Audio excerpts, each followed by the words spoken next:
नमस्कार, मैं हूं आपके साथ अली मतार। बुलेटिन की शुरुआत करते हैं। जातीय जनगणना को लेकर मुख्यमंत्री नीतीश कुमार के नेतृत्व में बिहार का सर्वदलीय प्रतिनिधि मंडल 23 अगस्त को प्रधानमंत्री से मुलाकात करेगा। उन्होंने कहा कि बिहार में सत्ता पक्ष और विपक्ष जातिगत जनगणना के मुद्दे पर एक हैं और अपनी बात केंद्र सरकार के सामने रखेंगे और फैसला केंद्र को करना है। उन्होंने यह भी उम्मीद जताई कि प्रधानमंत्री जी सकारात्मक रुख रखेंगे। परसों समय दिया हुआ है आदरणीय प्रधानमंत्री जी का 11 बजे दिन में, तो उनसे ये पूरा का पूरा डेलीगेशन का लिस्ट भी भेज दिया था पहले भी और पुनः भी भेज दिया गया। सभी पार्टियों के 10 पार्टी के सब लोग जा रहे हैं। यहाँ के जितने लोग हैं जो विधानसभा विधान परिषद में 10 पार्टियां हैं, उन्हीं 10 पार्टी के प्रतिनिधि सब जा रहे हैं।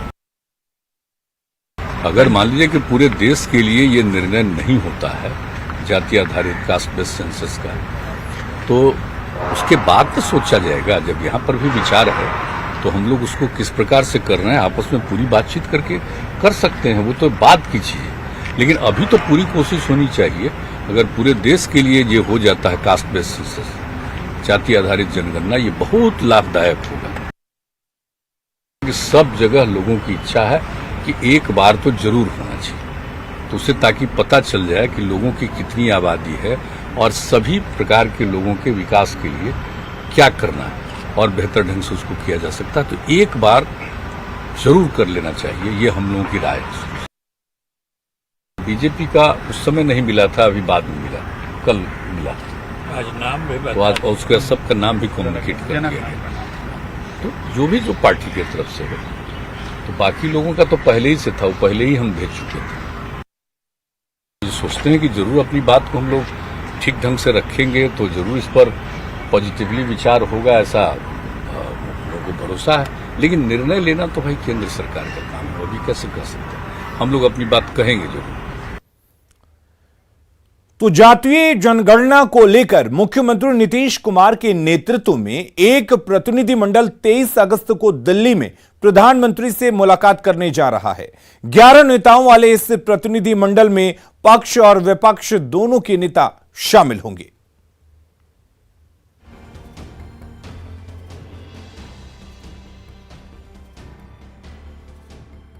तेईस अगस्त को जातीय जनगणना पर दिल्ली में बड़ी बैठक होने जा रही है। इस बैठक में हिस्सा लेने के लिए बिहार से मुख्यमंत्री नीतीश कुमार के नेतृत्व में 11 सदस्यीय सर्वदलीय प्रतिनिधि मंडल दिल्ली जा रहा है।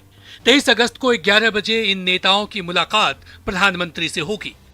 इस 11 सदस्यीय प्रतिनिधि मंडल में मुख्यमंत्री नीतीश कुमार तो है ही, नेता प्रतिपक्ष तेजस्वी यादव भी शामिल हैं।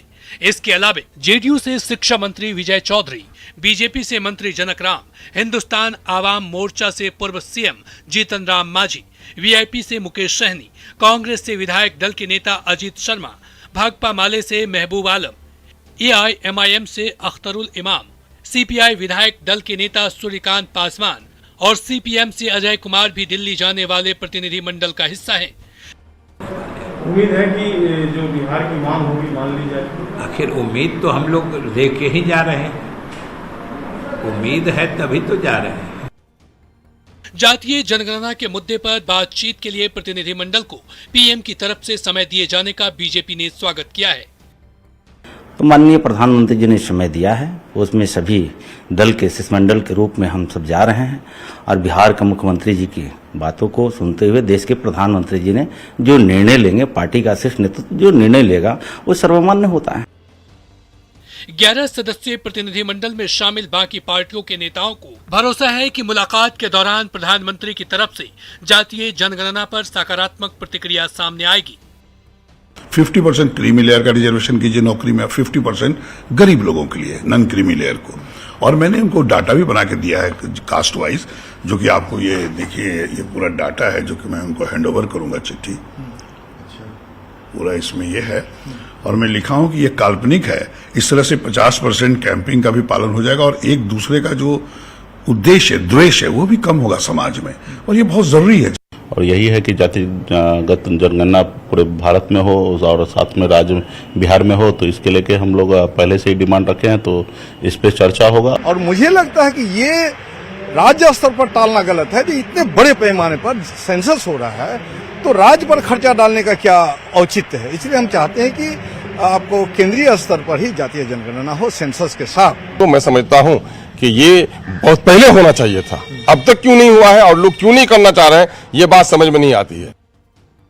बिहार विधानसभा से 2 बार 2019 और 2020 में जातीय जनगणना को लेकर प्रस्ताव पारित किया जा चुका है। सर्वसम्मति से पारित प्रस्ताव में मांग की गई थी कि साल 2021 में होने वाली जनगणना में जातीय आंकड़े दिए जाएं। अब जबकि इस मुद्दे पर बातचीत के लिए प्रधानमंत्री से मिलने का समय दे दिया गया है, तो सबकी नजरें इस बात पर टिक गई है कि बातचीत के बाद क्या कुछ निकलकर सामने आता है। न्यूज 18 के लिए पटना से संजय कुमार और आनंद अमृतराज की रिपोर्ट।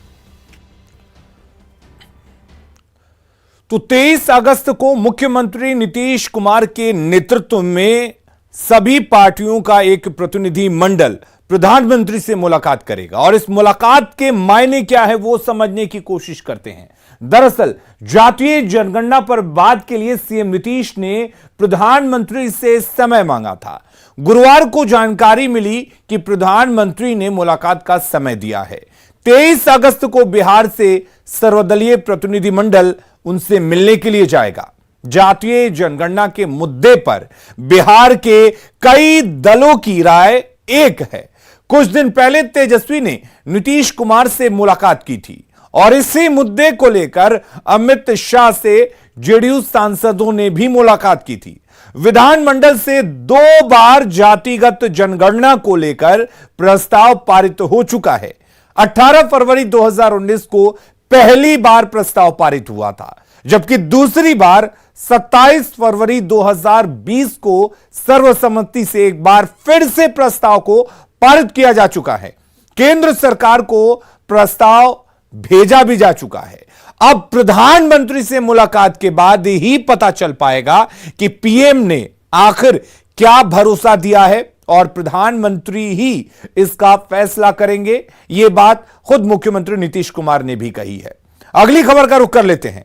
बिहार के मुख्यमंत्री नीतीश कुमार ने शनिवार को समस्तीपुर में बाढ़ प्रभावित क्षेत्र का हवाई सर्वेक्षण कर बाढ़ के हालात का जायजा लिया।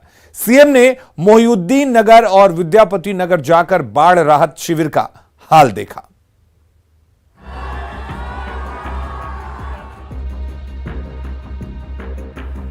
बाढ़ से बिहार के 26 जिले प्रभावित हैं, जिसमें से एक समस्तीपुर भी है। बाढ़ प्रभावित लोगों की मदद के लिए सरकार राहत केंद्र चला रही है। मुख्यमंत्री नीतीश कुमार ने शनिवार को बाढ़ प्रभावित क्षेत्र का दौरा कर राहत शिविरों का जायजा लिया। तो उसी सिलसिले में आए हैं, देख रहे हैं। एक तो हम पूरा देख ही चुके हैं और बाकी सब लोगों से समीक्षा की गई है। हर जगह लोगों के लिए जो राहत की कार्रवाई हो कर रहे हैं, रहने का इंतजाम, भोजन का इंतजाम और हर परिवार जो प्रभावित हो। सीएम नीतीश कुमार सबसे पहले मोहिउद्दीन नगर के बाढ़ राहत शिविर कैंप गए और फिर विद्यापति नगर बाढ़ राहत शिविर का भी दौरा किया। मोहिउद्दीन नगर प्रखंड स्थित जेटीए कॉलेज और टाउन हॉल बलुआही में बनाए गए बाढ़ राहत शिविर का निरीक्षण करने के बाद सीएम आईटीआई कॉलेज में बनाए गए पशु राहत शिविर का भी जायजा लिया। इस दौरान सीएम ने लोगों की समस्याएं सुनी और उन्हें हर संभव मदद का वादा किया। सब काम हो रहा, पशुओं के देखभाल का भी काम, हर चीज हो रहा। तो उसी को देखने के लिए ऊपर से तो हम देखते ही हैं एक चीज को, लेकिन साथ साथ जगह जगह जा करके कि वहाँ किस तरह से लोग कर रहे हैं, लोगों की सहायता वो देखते हैं। तो अभी लोगों से भी बातचीत किया है, यहाँ भी इसके पहले भी 3 जगह गए तो सब लोगों ने कहा कि ये काम ठीक है। और कहीं मुख्यमंत्री ने तेजस्वी यादव के उस कटाक्ष का जवाब भी दिया जिसमें तेजस्वी ने सीएम के दौरों को हवा हवाई करार दिया था। जाते रहते हैं, कौन क्या कहता है हम उसको ध्यान नहीं देते, लेकिन ये मेरा काम है कि एक चीज को देखना। और जब भी कुछ बाढ़ की स्थिति होती है, कौन जानता है, पहले लोग आज तक बाढ़ के बारे में कुछ जाने हैं?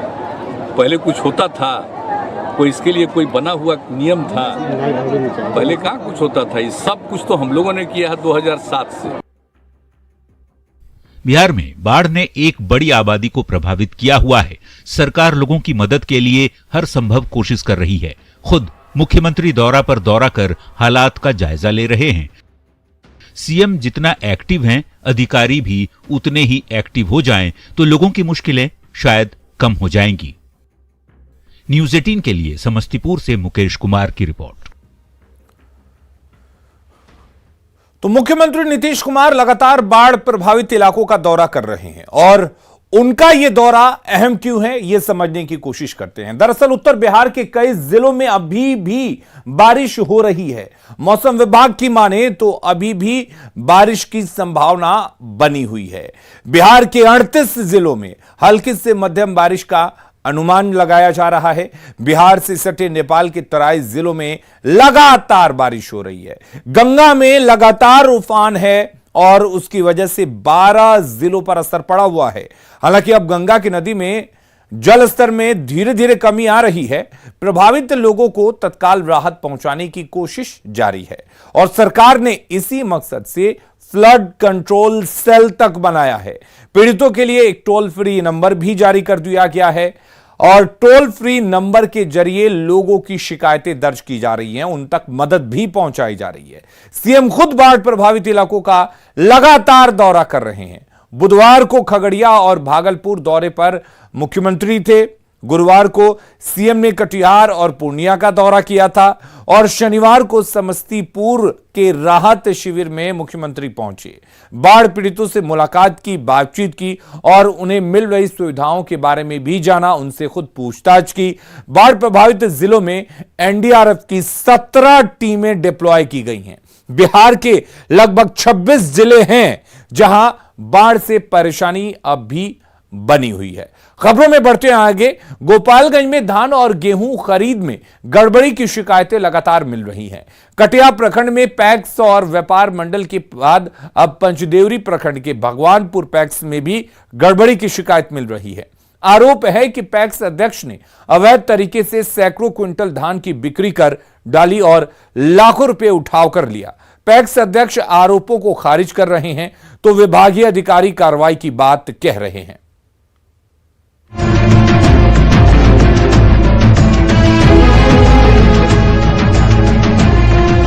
गोपालगंज जिले में किसानों के नाम पर धांधली की शिकायतें लगातार सामने आ रही हैं। 17 अगस्त को ही हमने दिखाया था कि कैसे जिले के कटैया प्रखंड के बेलही पंचायत में पैक्स में धान और गेहूं खरीद में अनियमितता बरती गई।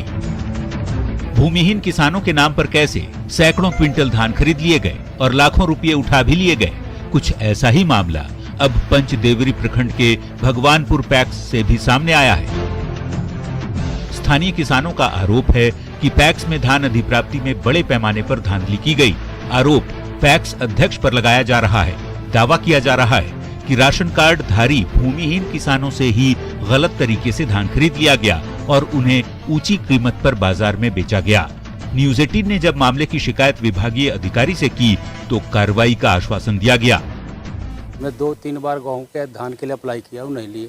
20 बोरा धान हमारा कसवा करके नहीं लियो, बोल दिए कस कर रखी ले जाएगा, नहीं लिए। कौन? पैक्स अध्यक्ष जी। और किसका कैसे धान लिया गया? आप लोगों का नहीं लिया गया? तो 1-2 आदमी का शायद लिया गया, बाकी लोगों का नहीं लिया गया। तो फिर किसका धान खरीदा गया है? मतलब जो राशन जो उठा के लाते हैं ना, उनका धान लिया गया, उनके पास धान था। धान तो पैक्स खरीदती है और ये जो संज्ञान हमारे सामने आया है इसकी जांच की जाएगी और जांच के क्रम में जो भी सामने आएंगे तथ्य उसके आलोक में कार्रवाई की जाएगी। हालांकि पैक्स अध्यक्ष खुद पर लगे आरोपों से पल्ला झाड़ते नजर आए। हमारे सवाल पर उन्होंने कुछ भी साफ साफ कहने से इनकार कर दिया। पहले बताए नहीं सर, ये 10 किलो 20 किलो, अब थोड़ा हमारा भी बहुत धान होता है, ऐसा बात नहीं है, ठीक न? वही धानवा है, हाँ, हम मार्केट से नहीं किने धान, मगर मान के चलिए जब वो 10 किलो 20 किलो उसका तो तुलना नहीं न है जी। अगर मान लीजिए अगर 50 को आ गया है तो 100 क्विंटल वही हो जाएगा। तो गांव के ही लोग हैं जिनसे? नहीं, गांव से नहीं है, वो पंचायत का है। भूमिहीनों के नाम पर धान और गेहूं की खरीद बिक्री की जानकारी प्रखंड सहकारिता पदाधिकारी को भी नहीं है। सैकड़ों क्विंटल धान खरीद बिक्री के आरोपों से पैक्स अध्यक्ष बच रहे और गबन की बातों को खारिज कर रहे। ऐसे में जांच के बाद ही पता चल पाएगा कि किसानों के साथ धोखाधड़ी हुई या फिर नहीं। मुकेश कुमार, न्यूज 18, गोपालगंज। पैक्स यानी कि प्राथमिक कृषि ऋण सोसाइटी, आखिर ये काम कैसे करता है इसको हम समझने की कोशिश करते हैं। दरअसल पैक्स पंचायतों की एक बुनियादी इकाई है। भारत में सबसे छोटी सहकारी ऋण संस्था है पैक्स और यह संस्था ग्राम पंचायत और गांव स्तर पर काम करती है। किसानों को साहूकारों के चंगुल से छुड़ाने के लिए गठन किया गया। पैक्स से किसानों को सस्ते ब्याज पर कर्ज दिया जाता है और घोटाला कैसे होता है पैक्स में यह भी समझना जरूरी है। दरअसल पैक्स को सरकार ने धान और गेहूं खरीद का अधिकार दिया है।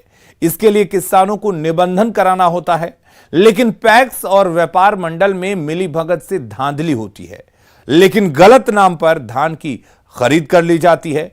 बिहार के गोपालगंज में भी पैक्स में ऐसे ही घोटाले का मामला सामने आया है, जहां पर कम जमीन वाले किसान से 98 क्विंटल धान खरीद लिया गया। यही नहीं, पैक्स मैनेजर ने खाते से पैसा भी निकाल लिया और शिकायत के बावजूद पैक्स अध्यक्ष पर कोई कार्रवाई नहीं की जा रही है।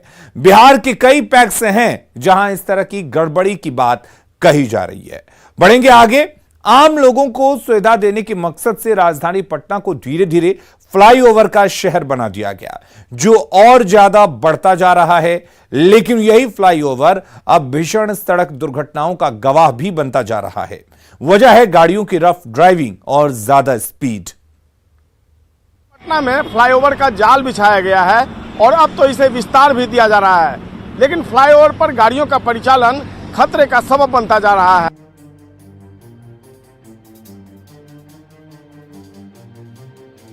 2005 में मुख्यमंत्री बनने के बाद नीतीश कुमार ने बिहार की राजधानी पटना की सूरत बदल दी।